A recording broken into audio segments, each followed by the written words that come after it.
manufacturing market, and our local contractors can have some stake in a communal center where the people are coming out with these occupational licenses that they need them, or Class C licenses in particular industries, and then use those revenues from renting that space to offset some of the local school budget, given that those are school-owned properties. So that's one idea I would use if you're going to be merging kids out of one particular building into another. I think that building could be used as a revenue generator for the local school system. Okay. This next question, Mr. Harding, we'll start with you. Many politicians use their office for causes and legislation that is near and dear to their hearts. What causes or issues are near and dear to your heart that quickens your soul to action? Well, I'm going to cite two. What I do for a living is criminal defense. Okay, and you look at our country, the pendulum has swung very far in the name of over-incarceration for nonviolent crimes. And Virginia has a very antiquated, outdated sentencing system where people that aren't necessarily posing a threat to others' property, to others' physical well-being, or to even the family environment are being locked up for things that potential home incarceration or day monitoring or rehab centers could be more appropriate, or just a steady work environment and supervision. I think it's something that we are behind the times when it comes to reassessing the criminal justice system here in Virginia, and I think that it is to the detriment of communities, to families, to fundamental civil liberties, and honestly to our balanced budget. So I think that criminal justice reform is a major issue that I hope can be bipartisan in Virginia and restore a sense of smaller government in the name of being smart on crime. Now, I'll also note through this campaign, my times in Bath and Highland County have really opened my eyes to their plight as frontier counties. There are only 4 in Virginia, there are 50 east of Mississippi, and Highland County is desperate for some assistance in being able to address their population declines. And all of Western Virginia is facing that. If you look at a map, Alleghany is facing that, but not to the same degree as a place like Bath or Highland. I would be passionate about really getting creative and putting our foot down and fighting on behalf of these folks that don't have the ability to speak up in the General Assembly. If we can give $500 million in tax offset to a company like Amazon to go into Alexandria, one of the wealthiest areas in the United States, in the name of job growth, when their unemployment rate is at all-time lows and their housing costs are through the roof already, then I think we can put a freeze on all state taxation in places like Bath and Highland County. It won't damage our state revenues that much to say there are no corporate taxes if you come here as long as you're a frontier county. There are no income taxes, no corporate taxes, no personal property taxes, or, well, that's more local anyway, but none of the state taxation. I also think we could have offsets for the regulatory structures so that things like the beer and wine wholesale distribution cartel, if you grow your craft brewery in a place like Bath or Highland, you don't have to go through this permanent, perpetual distribution contract. You can go somewhere else. I've met the general managers of several of the large craft breweries in Charlottesville and Nelson and Albemarle. They said they would move their next manufacturing plant there overnight if they could have that type of a deal. There are certain things they need, and then finally telecom. Everybody talks about broadband, but ultimately we need to get creative in giving them telecom as well. Thank you. You know, as a legislator, I've been involved in a lot of issues over the years.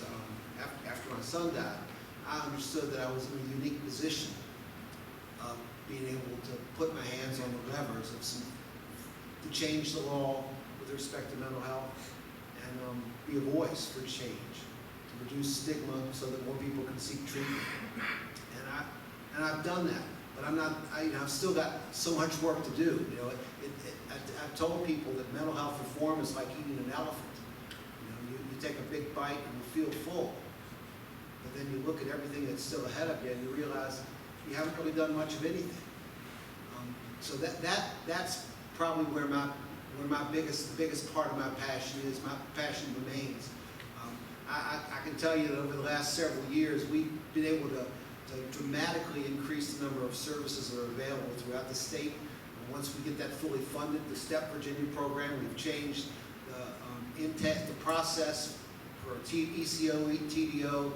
We've increased evaluation. We've created a bed registry. We've done important things. We've created a process where one who goes into jail, we're doing the best we can to divert as many people with mental illness from jail. But once they go into jail, they're assessed, they're provided treatment, you provide discharge planning for them on the way out. We are changing the way things are done in Virginia, and I think we really have a chance to create a system that's one of the best in the country. We have so much work to do. With respect to rural economic development, that's always been something, that, of course, I've lived in Bath County just about my whole life. I don't know too many companies that are going to come to Bath or Howland County that are going to employ a lot of people because we just don't have the workforce anymore. We don't have the people there. Howland County has 2,300 people. It's the least populated county east of the Mississippi. So we have a lot of work to do. Part of that is making sure we have the telecommunications equipment, including broadband, because I've thought for many years, I realized this in the mid-'80s when I was doing real estate closings there, and people realized from Northern Virginia that they could buy 300 acres in Howland County for the cost of a corner lot in Vienna. They came to Howland County. I realized that if we had to wire then, people could live in Howland County, they could work in Howland County, their business could be in Fairfax. We just have to change the way we think about economic development. I remain committed to those ideas. It's one of the reasons why I'm working hard now to create a state park in Howland County, because that's going to be a job driver. I'm working hard to make sure that we can refurbish green pastures here in eastern Alleghany County. I'm working hard to make sure we can do a better job of funding Natural Bridge State Park, because all of those are rural economic drivers. Okay. This next question, we'll start with Senator Deeds. Sort of following up what you had just answered, what are your views concerning the STEP Virginia initiatives impacting behavioral health? STEP Virginia is significant legislation, and maybe the most significant mental health related legislation that's ever passed. It took the list of mandated services that a community service board must provide from 2, emergency services and case management, to 10. It explodes the services, basically. The whole idea is that your zip code shouldn't determine which services are available to you when you have a crisis, when you're in need. Anybody in Virginia ought to have access to the services they need. That was the idea behind STEP Virginia. We knew at the time that it was going to be an expensive program, and that we were going to have to do it in a series of steps. And my view is it won't be completed by probably 2024 or so. And we're probably about $150 million a year away from completing that program. So the number one issue with STEP Virginia is we've got to remain vigilant and make sure we fund it. We complete the funding. Number 2 is we have to make sure we continue to test what we're doing, so we can make sure we're accountable dollar for dollar.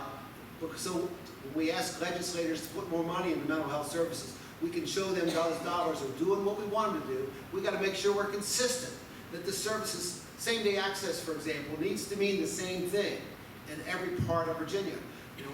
I guess in February or March, the governor's office put out a release, said we've succeeded, we've completed same-day access in every CSB in the state. Well, I guess technically that's correct, but upon examination, same-day access meant one thing in Buckingham County, it means something else in Alleghany County, it means something else in Fairfax County. Because the CSBs are locally run, and because the dollars aren't necessarily always there, they just mean, same-day access means different things in different places. So I am concerned that we have to remain vigilant. I'm concerned that we develop the right order for the development of the services throughout its development, that we're doing it the correct way. I'm concerned about the money, and I'm concerned that we continue to develop measures so we know exactly how successful we are or what we need to do to complete the next step.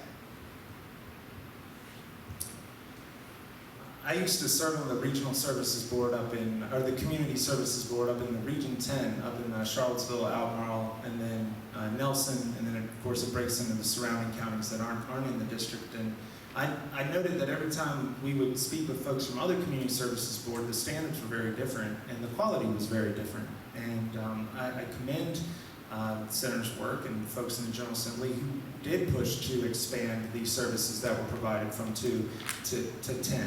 I'll note, though, that the funding is always going to be the issue, and ultimately I think that we're going to have to, again, get creative in providing new markets and methods of revenue generation. And that, I know that Senator Deeds referred to cannabis earlier in a second question. To me, this is a perfect place for the $250 million of additional revenue to be appropriated into our mental health services so that we can make up those gaps. But until the federal government steps up and actually acknowledges and allocates the funds to the waivers that are meant to go into the mental health system, we are always going to have a funding issue. And they are a significant source of the revenue that comes through, or meant to come through, but they never do come through because they're not fully funded and they don't ever get fully recognized. But insofar as the state is concerned, I do think that if we are going to levy out these standards and these mandates, they must be funded. I'm against unfunded mandates. It's unconstitutional at the federal level, and I find it wrong at the state level. And so every time we put in a new requirement for these community services boards, we need to make sure that the funds are there for it. And I don't want to see that coming through just traditional corporate or income tax hikes. I think that there is plenty of waste in our budget that can be cut and reallocated to a take for this. I would do that first. I would ask for the localities to remain diligent in finding any waste that they can find, but also the state level, of course. And then, again, opening up these alternative revenue streams and directing it into our mental health and our community services board to make sure that there's an even playing field throughout Virginia. Because the treatment that you see in Northern Virginia or even in Central Virginia is much different than in Southwestern and Western Virginia. And it becomes a spiral that leads to other problems and other high costs that ultimately can cripple an entire community. So I think we're both concerned as far as the costs and where that funding comes from. Okay. Mr. Harding will start out with us on this question. What can be done to speed up the progress on the Route 220 link with Interstate 81? With transportation funding, the first thing I would do is, I'll go back to what I was saying, I'd fight to get some of that money back from the 7 cents that you're paying for 81. If Alleghany and Bath and Highland are going to pay the 7 cents in gas tax for the 81 growth, 3 to 4 of those cents need to be coming back for something like 220. And so that's the first place I would go with that. Now, some people will say, well, that's pie in the sky, given that the 7 cents has already been put in through the bill, and it's already been through the General Assembly, so good luck fighting to get any of that money back once it's already been granted. But that's the first place I would start. And then, if we have to find alternative sources, revenue sources for the transportation funding in Virginia, I'm open to doing that. And I think 220, I've cited it, is probably the #1 transportation issue in the 25th district because not just the Roanoke side, but it does serve as that alternative pipeline through the western portion of the district. It's the alternative entry into Highland, other than having to traverse 250 over the mountains. And so I think that it's a real concern.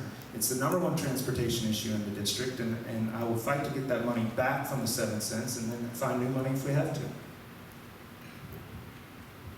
Well, as I indicated before, the 7 cents means that 81's taken care of, and we're more likely to be able to get money from the other pots of money that are available through the state.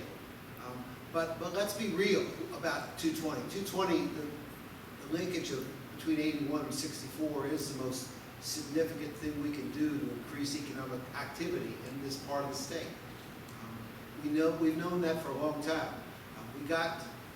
In 2014, we got the Commonwealth Transportation Board to allocate money to 220 primarily in Botetourt County to make safety improvements. Here's the reality is, the traffic count is not there at this point to justify more spending.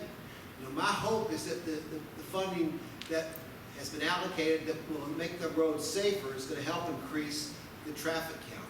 It's a chicken and egg thing. Once the traffic count increases, perhaps we can get more funding. In 2016, the law was changed to take the politics out of which projects get funded. You know, I remember back in the 90s being in the House of Delegates and noticing transportation projects stuck in Louisa County at the time in the middle of the budget. Louisa County is where the chairman of the Appropriations Committee was. There was no science, no data that drove those improvements. So the projects now that get funded, the only way they get funded by the Commonwealth Transportation Board is if the data indicates, if the accident information, if the traffic counts indicate that the projects need to move forward. The traffic count on 220 south of Iron Gate is not enough yet for us to have a 4-lane highway. You know, the plan, and I've talked with Bill Wilson about this for years. That project was in the 6-year plan for a 4-lane highway up until 1989 when Bill Wilson lost his re-election campaign for the House of Delegates. It wasn't a popular project then with the Department of Transportation. It was taken out of the 6-year plan in 1989, about the time he lost. We've struggled, we've talked we're blue in the face to try to get it back in the plan for years, and it's not happening. So what we really need to see, we need to see the improvements that are being made, see them completed, and then hopefully see the traffic count rise. Once that happens, then I think we can move forward with the 4-lane. Teresa, were there any further questions?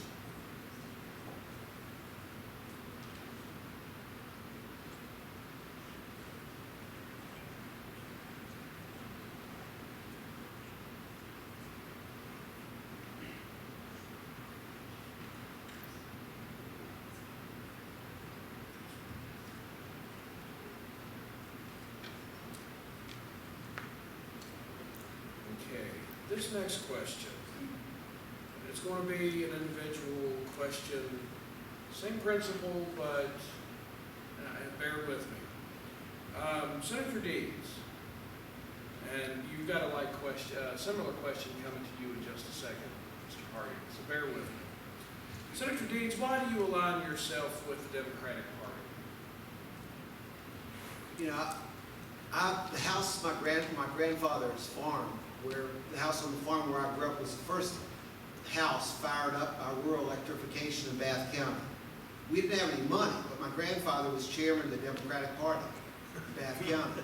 I grew up from almost from the very beginning knowing about the power of politics and the power of government to make positive difference in a person's life. I've been a Democrat all my life, and I grew up a Democrat, but now, you know, I know over the long course of time, the Democratic Party has stood for the things that have strengthened the middle class and they've been there for working people. Things like Social Security and Medicare, Medicaid, those are Democratic programs. Those are programs created by the Democrats. Franklin Roosevelt put the country back to work after the Great Depression. Lyndon Johnson, a Southern Democrat, created the Civil Rights Revolution. You know, I'm a Democrat. I'm proud to be a Democrat. Now, Mr. Harding, your side of this question. Why do you identify yourself as an independent rather than a particular party? We live in one of the most polarizing political times in the history of the United States right now. And in Virginia, if you look at some of the largest donors and funders, they are donating to both parties. Dominion historically has been the largest donor to both parties equally. And then you can walk it down to the beer and wine wholesale industry and their cartel, and then you can look at other ones like Altria or the auto industry, and it goes down and down and down. And to me, they're being run by both parties. I mean, the corporate donor system and donor class is donating equally to both parties. And they're trying to distract and pull at the social fabric of our country through pitting us against each other on emotional, hyperbolic, rhetorical issues, whether it be on the national corporate media or they're pushing ideals that really tear people down on a basic human level where civil discourse is now out the window. So I identify myself as an independent because I've been disenchained by plenty of Republicans who said they were going to do one thing and then they didn't. And then the trend of the modern Democratic Party is in a direction that is outright socialism. I mean, it is being advocated for. I mean, look at two of the three highest candidates running right now in 2020, Bernie Sanders and Elizabeth Warren. They are outright, openly advocating for socialist policies. Beto O'Rourke says he will take your guns. There are fundamental civil liberties that America was built on that are at stake, and they're being torn at risk by the Democratic Party. And then, of course, you've got the Republican Party who right now in Virginia, they're not offering any new ideas to anything. They're just saying, we're just not the Democrats.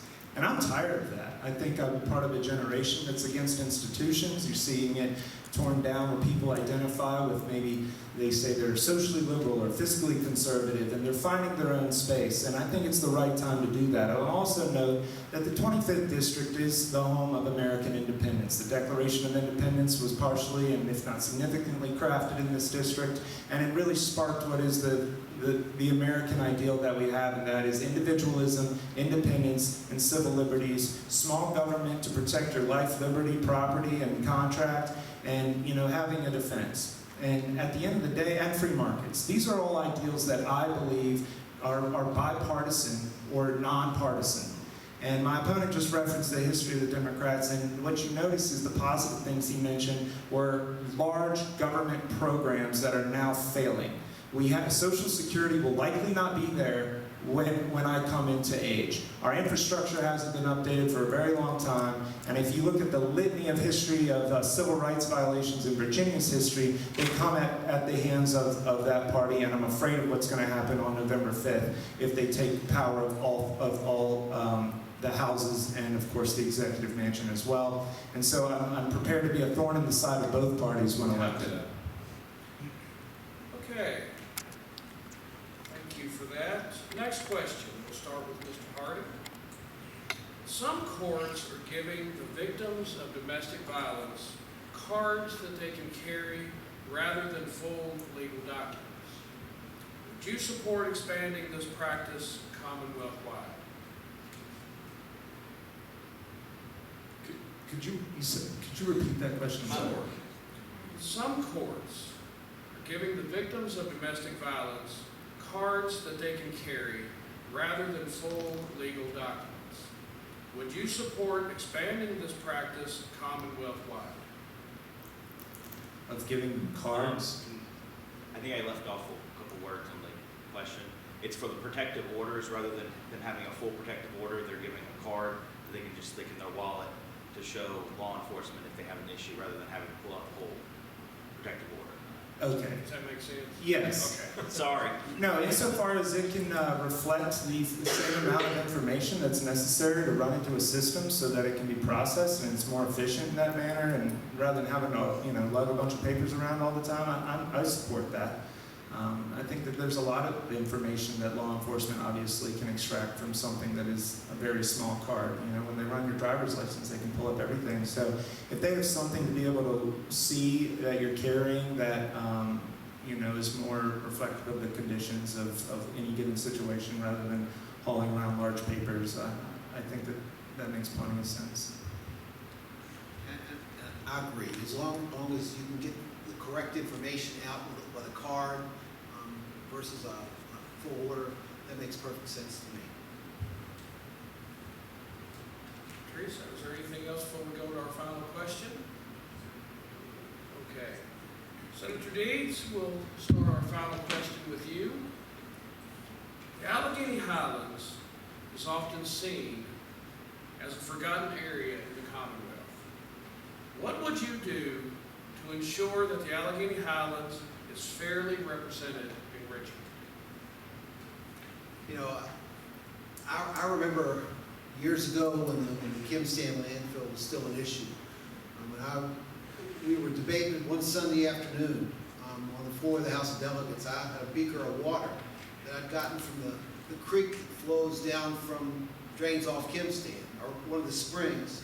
And I reminded people how important it was to fund a cleanup of this landfill, because that water flowed down to this creek that flowed into the Jackson, that flows into the James, that provides all the drinking water for Richmond. And so I got a few chuckles that afternoon. But the important thing is I wanted people to know about this area. I've worked very hard over the years to make sure that people not only know about this area, but know about our needs. And I was proud last year, I guess, I got the governor to come here twice. To not only talk about the issues and talk about the things that are important, but come and see what's going on, what we need here. You know, when Governor McAuliffe was in office, we got the Secretary of Transportation, the Transportation Board, to come out and have a meeting at Dabney, and then take a bus ride down 220 to Eagle Rock to look at the proposed improvements. We've been trying to set up a return to that now that we have a new governor. So part of it is talking about the issues. The other part is getting people to come here to see what our needs are. You know, sometimes we might feel forgotten, but I remind people, this little plant in Covington is the largest package exporter from the port of Virginia. The trucks that travel from Covington to Norfolk, nobody else in the state exports the number of packages that come from Covington, Virginia. I've reminded people how important this region of the state is to the Commonwealth. I want to continue to be that voice. I want to continue to be that advocate for the part of the area where I am every day.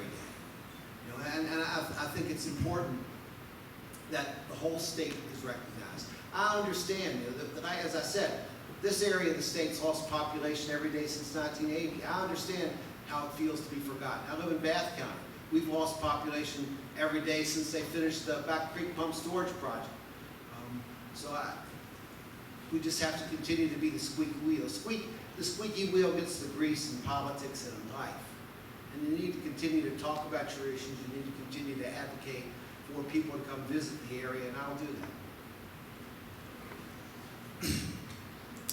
If November 5th doesn't go in our direction, if I'm not in the state Senate and the majority does flip to the Democrats, you're not going to see revitalization or success in this area. The right to work is going to be at stake. $15 minimum wages are going to wipe out hundreds of jobs in an area where cost of living does not account for that. You're going to see higher taxation. You're going to see more regulations. You're going to see a Green New Deal that's going to double the cost of electricity, and you're going to see the idea of this Virginia entering and then acting upon cap and trade with multiple states along the East Coast, which is going to truly threaten West Rock and everything else.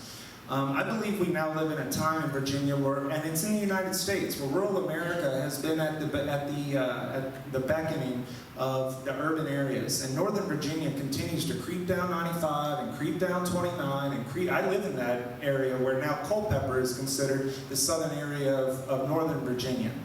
Allegany's in a unique place because you're too far north to be truly southwestern Virginia, and you're too far west to be central Virginia, and you're too far south to be, you know, along the Winchester line of 81. So you're in right smack dab in the middle of this unique triangle where Roanoke is what everybody thinks of. Nobody thinks the West starts till Roanoke. I'm going to do everything I can to slowly pull back these regulations and taxes. And I mentioned the moratoriums on state taxation in the frontier counties like Highland and Bath. Bland and Craig are the other two. They're down in Southwest Virginia. Make them lands of fiscal and economic and active liberty for people to be attracted to. Because if the elections go the wrong way, we're going to look like Maryland really quick. You're going to wake up in Maryland. Northern Virginia is not a place I want to live. And then when those policies enter into a one-size-fits-all Richmond dictatorship, it's going to annihilate this area. You might as well put the house on the market now and move somewhere else. Because then the cost is going to be real hard to get out of Dodge once they go into effect. Everybody's going to be looking for somewhere else to go. We need to revitalize this area and make a compact with rural Virginia so that people want to move home. You're seeing a brain drain when children go off to their high schools and then all they're told they can do is go to a 4-year institution. They acquire so much student loan debt that the only way they can pay for it is in an area with these high salaries with high paying jobs, and they have no reason to move back into rural Virginia. We need to incentivize them to come back. We need to give them tuition offsets with interest offsets for them to go back home and start a business, start a family. And we need to eliminate that taxation in these frontier counties. And if Highland and Bath succeed, you know Allegheny is going to succeed too, due to the 220 corridor and the traffic down. So I think this western portion can all work together, and we need to do the exact opposite of what's happening in Northern Virginia, and the exact opposite of what will happen in Richmond if I'm not elected. So I hope you'll choose me on November 5th. Thank you. Okay.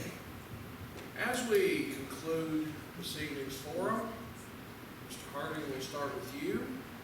Take 3 or 4 minutes and tell everyone here why you're running for the 25th District State Senate seat, and give any kind of closing remarks you'd like to give. So I'm running for the 25th State Senate District seat primarily because I've looked into the faces of a lot of different people that have gone unserved in the 25th District. I'm born and raised in the 25th District. I've lived my entire life in about 80% of the 25th District. Born and raised in Charlottesville and Albemarle, prosecuted in Nelson County and lived down there. We spent over 3 years in Lexington and Rockbridge while going to law school. And in the areas I haven't lived, I have extensive family. The Nicely's in Nicely Town here in Allegheny. And my grandfather founded Camp Kovac up in Bath County. And so we've got family up in Bath. And plenty of neighbors and friends in Highland. It's a particular worldview that it's a good worldview. It's a worldview of independence, of wanting to take care of your neighbor but not be forced to do anything. And in order to have that independence, that means you have to be protected to your independence. Think freely, worship freely, defend your property, defend your home and your family. And that's what I feel like I do. I do it every day. I'm a criminal defense attorney. And if you don't think that the system is overbearing on a criminal defendant, and maybe they deserve it sometimes, don't get me wrong. I'm not somebody who thinks defendants are victims. But sometimes they are. There are innocent people that have been put away. We know that. That's why I've said that the first bill I will try to eradicate, and it might not be popular in some areas of Virginia, but is the death penalty. And the reason why I say that is because we know innocent people have been exonerated after they've been executed. How can I rail against the state's over-involvement in your curriculum, or your health care, or your business, or your land use, but also say, oh, but by the way, we're perfect, we can take people's lives all over here? How can I say that? I can't say that. And so I'm running on behalf of the idea of liberating people from this overbearing government.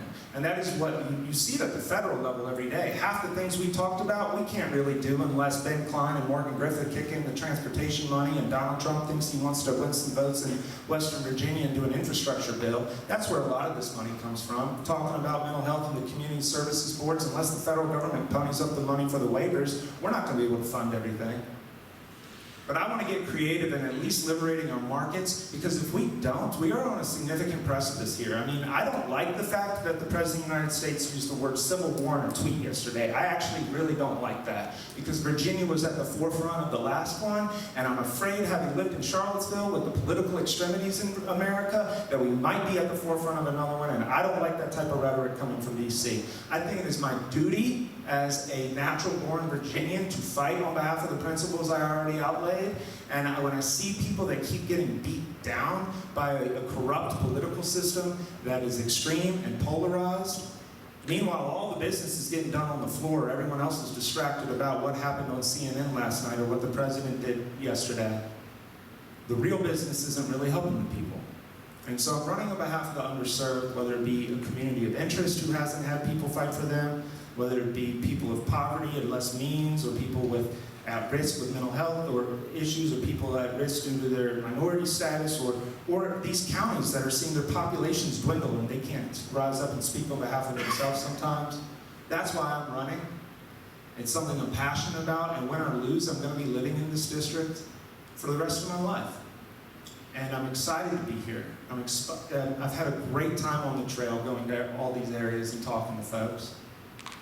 and seeing the diversity and the views and the issues, but a common thread of people just wanting to be able to stand on their own 2 feet. And for too long, the state and the Commonwealth has been overbearing and not letting them get up, and I'm running to finally let them be liberated so that they can do that. So that's why I'm running. Thank you. Thank you all. Thank you for questions and being here. I've represented the Allegheny Highlands in the House or the Senate for the last 28 years. We've been through a whole lot together. Some good things, some bad things, some wins and some losses, some tough times. But they've not all been tough. And I remain positive and I remain focused on the future. I remain focused on creating opportunity in every corner of the Commonwealth, and certainly in this corner. And I think we do that. I mean, if you look at some of the things that have been laid before you, the most regulated, taxed part of Virginia, and also the wealthiest part, the part where businesses want to go, is Northern Virginia. We don't want to be Northern Virginia. We want to find a way to grow enough to sustain our population and to grow some, but not to lose our rural character. So we still have to do things our own way. The way to create opportunity is to invest in the infrastructure that is going to allow us to succeed. And the infrastructure is build an educational system, the intellectual infrastructure that gives our young people the ability to move to the next level of education of the workforce. Number one. Number two, build a transportation system, the transportation infrastructure that allows us to move from place to place and allows people to move here, allows us to go other places, but allows for economic growth. Number three, build healthcare infrastructure. Invest in people. Make sure people can stay healthy, because a workforce that's healthy is a workforce that's productive. That's why when we do things like invest in mental health at Step Virginia. It's why when we expand Medicaid and expand health care, already in Virginia, 320,000 more people, including a bunch of them right here. It's important. We have to take another step. We've got to invest in broadband, fastest internet possible, so we can change the way we think about economic growth. I was proud this time to stand with a whole lot of people on both sides of the aisle and put money in the budget for rural broadband. But it was $19 million. One of the companies I work with is BARC, a rural electric provider in Allegheny, Bath, Highland, Rockbridge, and Augusta counties. And I can tell you that $19 million is not enough to do one county. So we have a whole lot more to do. And I'm committed to doing that work. I'm committed to finishing the work that I've begun with mental health. I'm in the middle of so many things that I feel compelled to keep moving forward. Now, you've known me for years. I'm a Democrat. I am what I am. And some of you might not like that. I understand that. But that's what I've always been. And I'm not changing my stripes. I'm running for re-election, and I'm asking for your vote. Thank you. Let's take an opportunity to thank the candidates.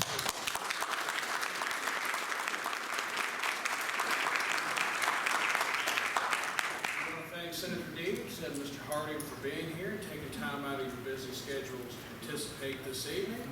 The second candidates forum